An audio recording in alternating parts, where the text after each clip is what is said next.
The Declaration of Independence in Congress, July 4th, 1776.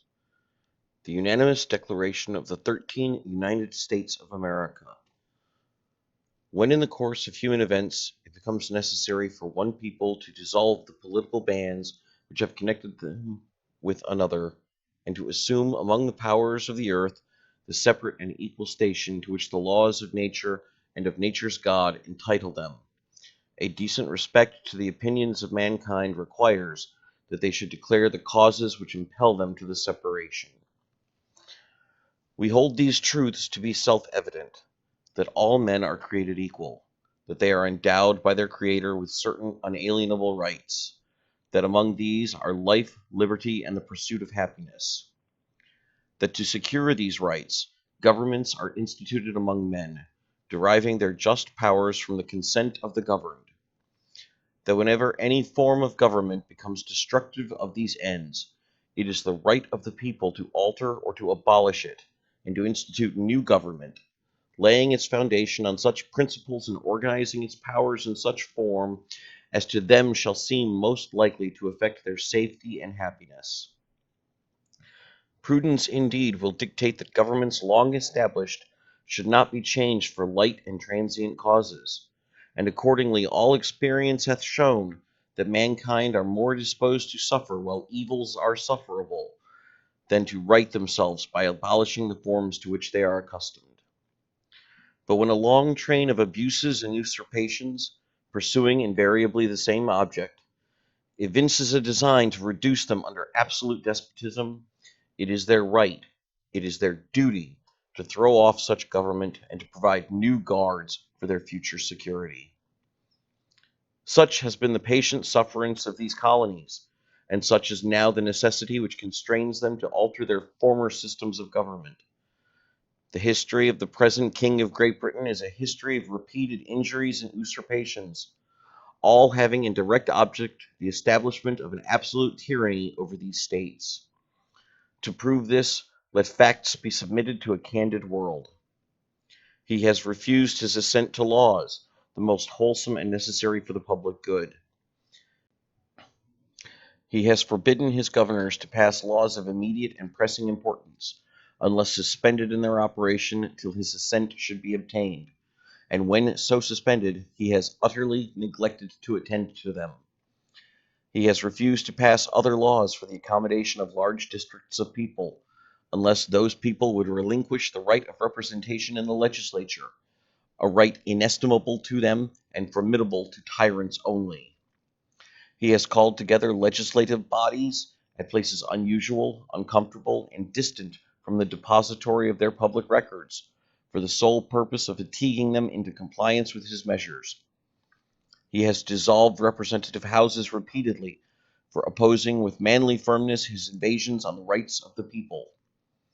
He has refused for a long time, after such dissolutions, to cause others to be elected, whereby the legislative powers, incapable of annihilation, have returned to the people at large for their exercise, the state remaining in the meantime exposed to all the dangers of invasion from without and convulsions from within.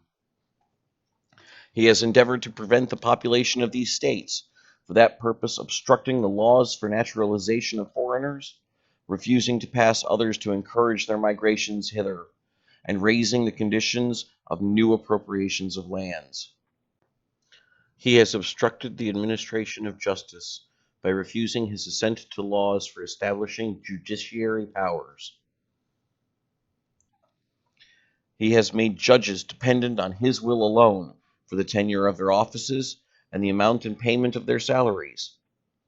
He has erected a multitude of new offices and sent hither swarms of officers to harass our people and eat out their substance. He has kept among us, in times of peace, standing armies without the consent of our legislatures. He has effected to render the military independent of and superior to the civil power. He has combined with others to subject us to a jurisdiction foreign to our Constitution and unacknowledged by our laws, giving his assent to their acts of pretended legislation, for quartering large bodies of armed troops among us, for protecting them by a mock trial from punishment for any murders which they should commit on the inhabitants of these states, for cutting off our trade with all parts of the world, for imposing taxes on us without our consent, for depriving us in many cases of the benefits of trial by jury, for transporting us beyond seas to be tried for pretended offenses, for abolishing the free system of English laws in a neighboring province, establishing therein an arbitrary government and enlarging its boundaries so as to render it at once an example and fit instrument for introducing the same absolute rule into these colonies, for taking away our charters, abolishing our most valuable laws, and altering fundamentally the forms of our governments, for suspending our own legislatures and declaring themselves invested with power to legislate for us in all cases whatsoever.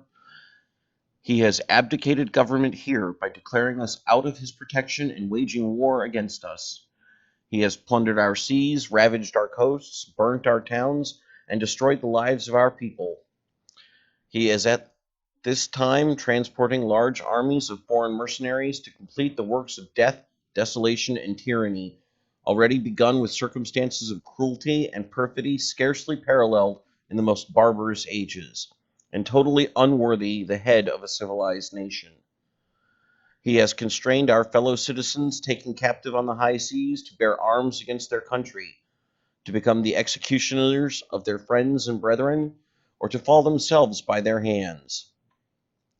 He has excited domestic insurrections amongst us, and has endeavored to bring on the inhabitants of our frontiers, the merciless Indian savages, whose known rule of warfare is an undistinguished destruction of all ages, sexes, and conditions. In every stage of these oppressions, we have petitioned for redress in the most humble terms. Our repeated petitions have been answered only by repeated injury.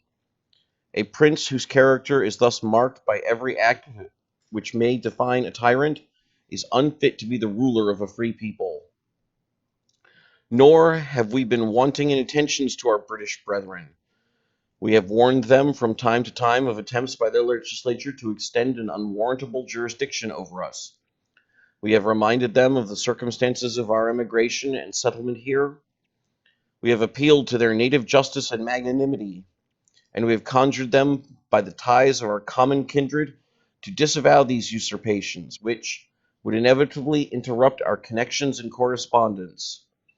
They, too, have been deaf to the voice of justice and consanguinity. We must, therefore, acquiesce in the necessity which denounces our separation, and hold them, as we hold the rest of mankind, enemies in war, in peace friends.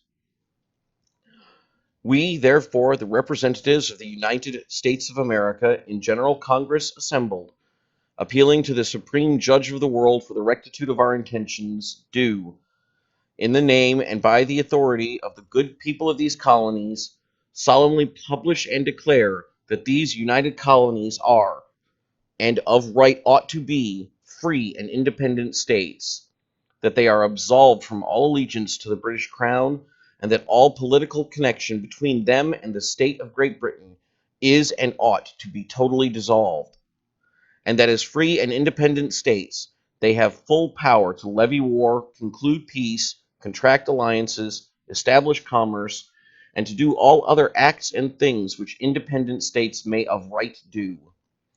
And for the support of this declaration, with a firm reliance on the protection of divine providence, we mutually pledge to each other our lives, our fortunes, and our sacred honor. Signed, Button Gwinnett, Lyman Hall, George Walton of Georgia, William Hooper, Joseph Hughes, and John Penn of North Carolina, Edward Rutledge, Thomas Hayward Jr., Thomas Lynch Jr., and Arthur Middleton of South Carolina, John Hancock of Massachusetts, Samuel Chase, William Paca, Thomas Stone, Charles Carroll of Carrollton, all of Maryland, George Wythe, Richard Henry Lee, Thomas Jefferson, Benjamin Harrison, Thomas Nelson Jr., Francis Lightfoot Lee, and Carter Braxton of Virginia. Robert Morris, Benjamin Rush, Benjamin Franklin, John Morton, George Clymer, James Smith, George Taylor, James Wilson, and George Ross of Pennsylvania.